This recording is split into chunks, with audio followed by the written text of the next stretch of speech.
All right.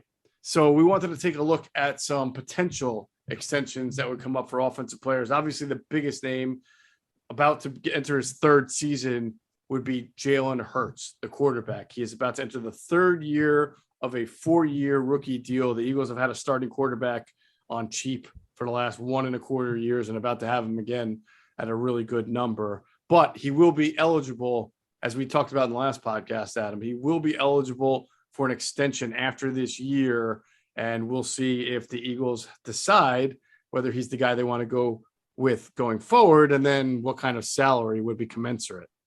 Yeah, so they could literally do this. If the Eagles don't make the playoffs, they could literally do this in January if they wanted to. Now, if they don't make the playoffs, I can't imagine Hurts gets this contract extended, because you would think he'd be a part of the reason why they didn't get to the playoffs. Or if they do get the playoffs this time around, I just have a feeling if they make the playoffs, it won't be just because he's their quarterback, it'll be because he played well. Right. I think it could be a big part of that based on his offseason, which we've heard has been pretty good, and all that they've helped him, getting talent around him.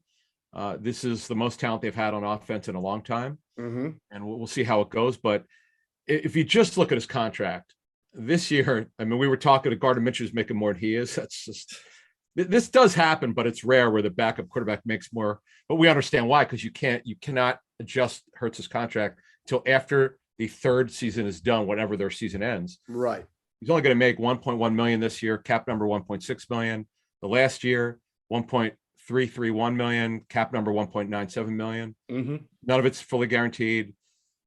Hurts lights it up this season, right? You love the kid, you love the character and his upbringing and all that. He's got the intangibles, but he's got to play well. He didn't play well enough last year, though.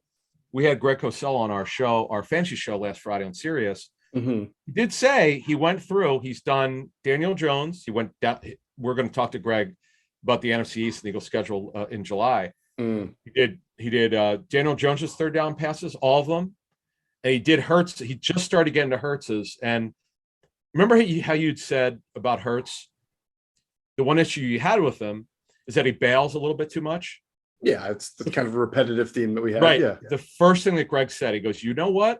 There's some really good stuff here on the third down plays. And he wasn't specific which games, but there was one common problem.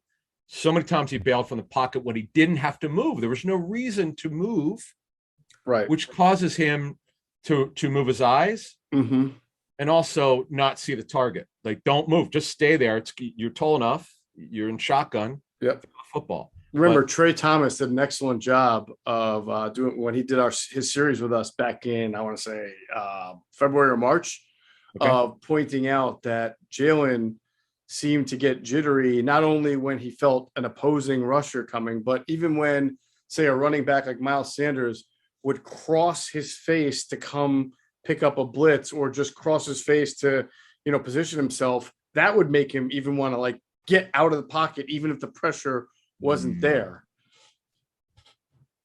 That's not good when you see a player of your own team, your own jersey, and you're moving. You should just hang in the pocket. But it's just more. It's just with Hurts, is one of his challenges is just being comfortable in the scheme because it's new to him. The hope is in year 2, and what we had heard his time was much better in OTAs. I understand no pass rush, but we'll see if this happens in training camp where he's not dropping his eyes. He's going through his progression left to right or right, whatever the read is. But look, if he plays great, based on the way that Roseman does it, as he learned from Joe Banner, you're going to want to get in early. And if this is not a gimmick, this is not like Nick Foles and the gimmick offense he was playing with Chip Kelly in 2013 when he had a great year, 26-2, was it? Is that the number? 27-2, I think it right, was. 27-2. Yeah. That was a gimmick offense, okay? This is not a gimmick offense. It's a gimmick season. Right. Yeah, true. If you look at the whole thing with Chip, sure. But if we all watch and we say, wow, he played really well, he's getting his contract extended.